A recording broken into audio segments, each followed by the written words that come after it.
ইসলামের ইতিহাসে এমন কিছু ঘটনা আছে যা আমাদের থমকে দিয়ে যায়, নতুন করে ভাবতে শেখায়। হুদাইবিয়ার সন্ধি ঠিক তেমনই একটা ঘটনা। আপাতদৃষ্টিতে যাকে মনে হয়েছিল একটা বড়সড় পরাজয়, তার ভেতরেই আসলে লুকিয়েছিল এক অবিশ্বাস্য বিজয়। চলুন এই অসাধারণ ইতিহাসের গভীরে প্রবেশ করা যাক। প্রশ্নটা হলো, এটা কিভাবে সম্ভব? কিভাবে একটা চুক্তি, যার শর্তগুলো শুনলে মনে হয় পুরোটাই একপেশে আর অপমানজনক, সেটাকে সুস্পষ্ট বিজয় বা ফাতহুম মুবিন বলা যেতে পারে? এই ধাঁধার উত্তরটাই আমরা খুঁজব আজকের এই আলোচনায়। তো সময়টা ছিল হিজরতের পর ষষ্ঠ বছর। প্রায় ছয়টা বছর কেটে গেছে। মক্কার মুসলিমরা নিজেদের জন্মভূমি থেকে দূরে। তাদের মনে মক্কায় ফিরে যাওয়ার, কাবা তাওয়াফ করার একটা তীব্র আকাঙ্ক্ষা। সে আকাঙ্ক্ষা থেকেই নবী মোহাম্মদ সাল্লাল্লাহু আলাইহি ওয়াসাল্লাম তার অনুসারীদের নিয়ে উমরা পালনের জন্য মক্কার দিকে রওনা দেন। লক্ষ্যটা যে একেবারেই শান্তিপূর্ণ ছিল, তা নিয়ে কোনো সন্দেহের অবকাশই ছিল না। দেখুন, প্রায় ১৪০০ সাহাবী, কিন্তু তাদের সাথে কোনো অস্ত্রশস্ত্র নেই। পরনে কেবল ইহরামের সাদা কাপড় আর সাথে কোরবানির জন্য পশু। বোঝাই যাচ্ছে এটা কোনো সামরিক অভিযান নয়, বরং পুরোপুরি একটা আধ্যাত্মিক যাত্রা। কিন্তু এত শান্তিপূর্ণ একটা উদ্দেশ্য নিয়েও তারা বাধার মুখে পড়লেন।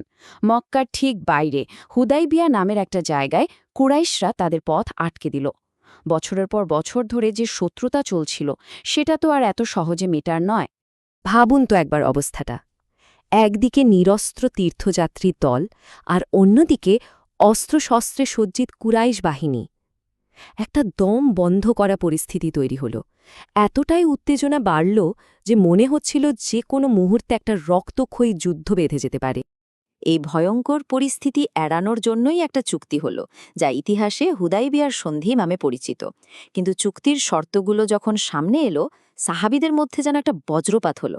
শর্তগুলো ছিল এতটাই একপেশে আর অপমানজনক যে অনেকেই তা মেনে নিতে পারছিলেন না। শর্তগুলো দেখুন কতটা অসম। ঠিক হল, এবছর মুসলিমরা ওমরা না করেই ফিরে যাবে। পরের বছর আসতে পারবে, কিন্তু মাত্র ৩ দিনের জন্য। আর সবচেয়ে বিতর্কিত যে শর্তটা ছিল, তা হল মক্কা থেকে কেউ ইসলাম গ্রহণ করে মদিনায় গেলে তাকে ফেরত দিতে হবে। কিন্তু মদিনা থেকে কেউ ধর্ম ত্যাগ করে মক্কায় গেলে কুরাইশরা তাকে ফেরত দেবে না। কি ভয়ঙ্কর এক পেশে শর্ত! এই চুক্তির পরে মুসলিম শিবিরে নেমে এসেছিল রাজ্যের হতাশা। বড় বড় সাহাবীরাও ভেঙে পড়েছিলেন।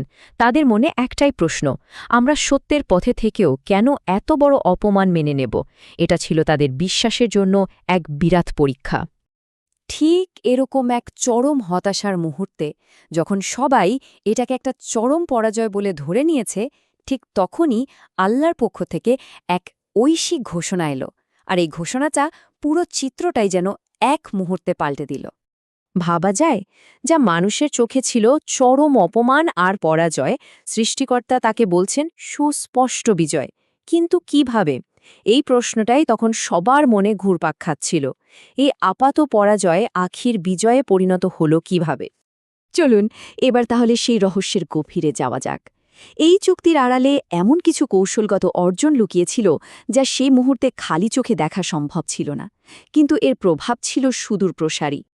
আসল বিজয়টা ছিল কয়েকটি ধাপে। প্রথমত, কুরাইশরা যে মুসলিমদের সাথে চুক্তিতে বসল, এতেই তারা মদিনার ইসলামিক রাষ্ট্রকে প্রথমবারের মতো একটা রাজনৈতিক শক্তি হিসেবে মেনে নিল। দ্বিতীয়ত, ১০ বছরের যুদ্ধবিরতির কারণে একটা শান্তির পরিবেশ তৈরি হল, আর এই শান্তির সুযোগে ইসলামের দাওয়াত চারদিকে ছড়িয়ে পড়ল। আর সব শেষে এই চুক্তিটাই মাত্র ২ বছরের মধ্যে প্রায় রক্তপাতহীনভাবে মক্কা বিজয়ের পথ তৈরি করে দিয়েছিল।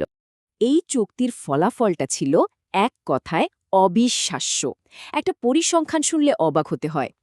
নবুয়তের প্রথম ১৯ বছরে যত মানুষ ইসলাম গ্রহণ করেছিল, তার চেয়েও বেশি মানুষ ইসলামে প্রবেশ করে এই চুক্তির পরের মাত্র ২ বছরে। এই একটাই তথ্য বুঝিয়ে দেয় যে শান্তি আর স্থিতিশীলতা ইসলামের প্রসারে কি অসম্ভব ভূমিকা রেখেছিল। তাহলে মূল ব্যাপারটা কি দাঁড়ালো?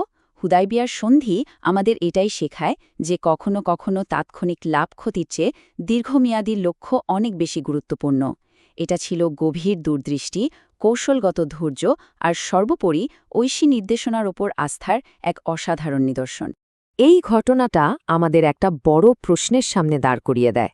শুধু ইসলামের ইতিহাসেই নয়, গোটা বিশ্বের ইতিহাসে এমন আর কি কি উদাহরণ আছে যেখানে একটা আপাত পরাজয় শেষ পর্যন্ত এক বিশাল বিজয়ের কারণ হয়ে দাঁড়িয়েছিল? প্রশ্নটা কিন্তু ভাবার মতো।